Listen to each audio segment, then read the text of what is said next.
Senator Booker. Chairman, thank you very much. Truly one of the best experiences of my life was working on this legislation, rolling up sleeves, sitting at tables without cameras around, and working with good faith people on both sides of the aisle to do something that was very remarkable. And the accomplishments you laid plain here, and I think it should be celebrated, the success we've made. Democrats and Republicans coming together, a Republican administration who I got to know very well during the process.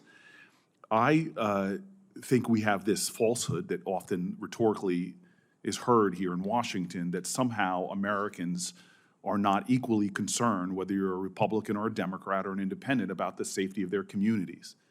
I come from being a mayor of a city which has Republicans, Democrats, independents, where the number one issue was public safety. I'm not sure if anybody here in the Senate, more so than me, perhaps equally, was on the ground in communities fighting for safer neighborhoods. I found out very quickly that the police leadership, from the FBI director to my local beat cops, knew that the solutions to security were not solely law enforcement, that in fact, they felt like they were treating symptoms of a larger problem. And it was a wave of using tools to create safety that clearly were not achieving it, because in the years before I was mayor of my city, we were the greatest incarceration capital, not only of the world, but in all of humanity. The United States of America locked up more people than any other nation or past empire when it comes to just the total gross amount of humanity that was being put into jails and prisons. The United States of America had 1 out of every 4 incarcerated people on the planet Earth. It had 1 out of every 3 incarcerated women on the planet Earth. And yet during that same time, we saw the drug problem in America getting worse.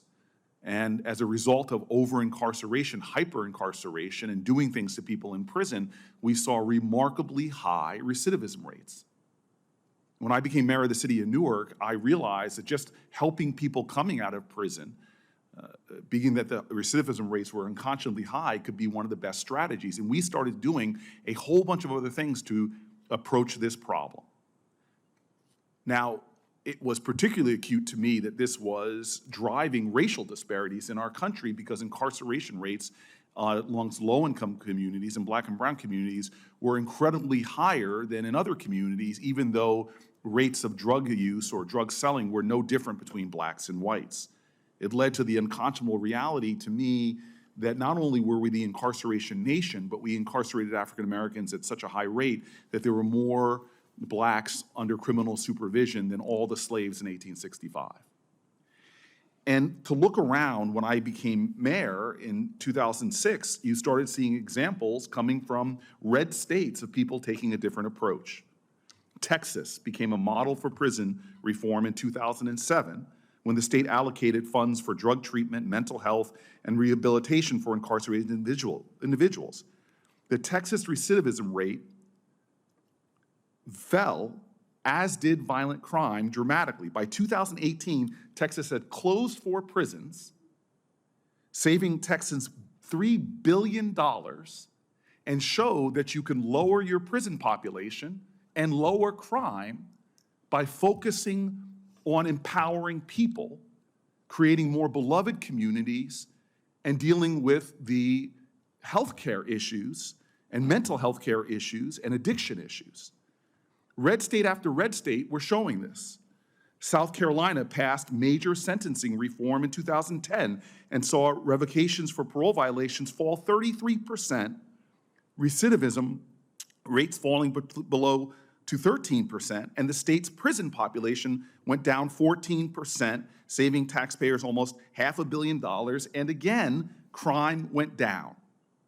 Georgia, Republican Governor Nathan Deal signed prison reform legislation into law in 2012, and the state had one of the nation's highest incarceration rates, costing over $1 billion a year, but within 3 years of lowering their prison population, Georgia saw their crime dramatically fall.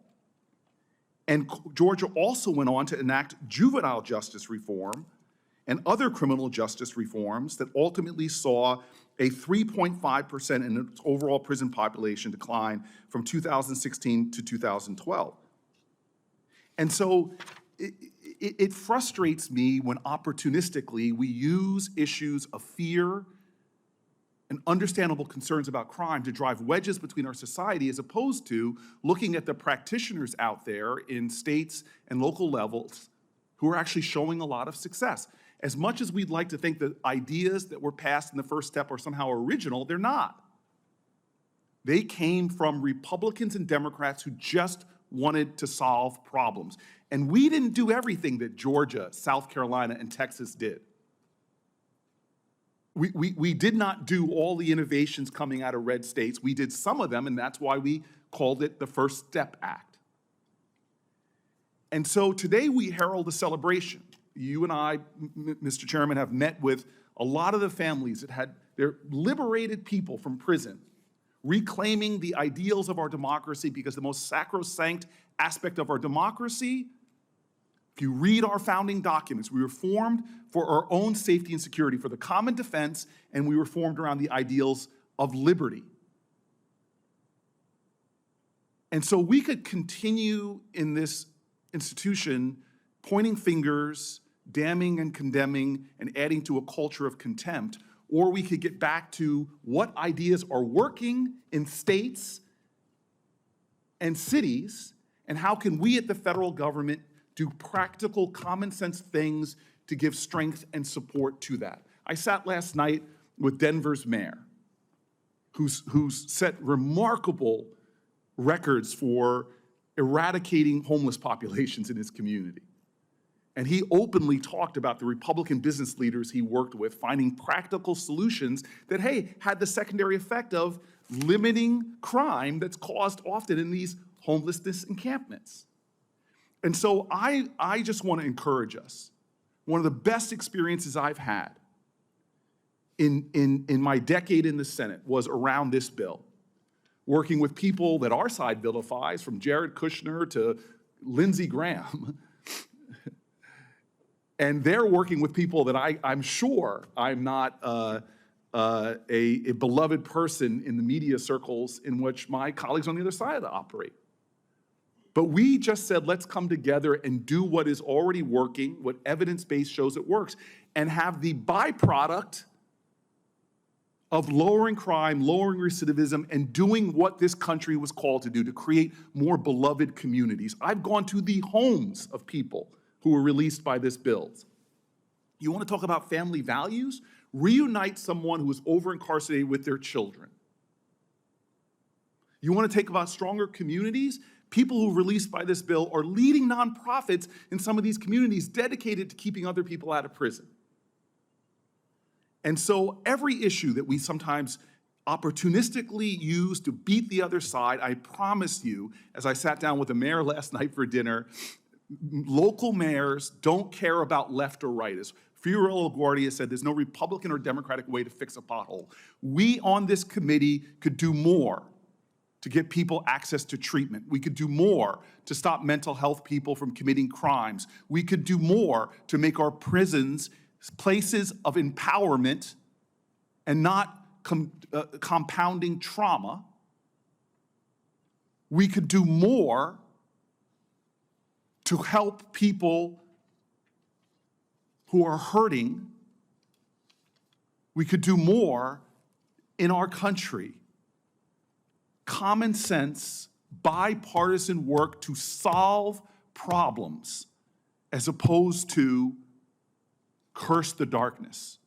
And so this is a point of light. I celebrate it. But if this is the first step, let's do more. Let's do more. Thank you, Mr. Chairman.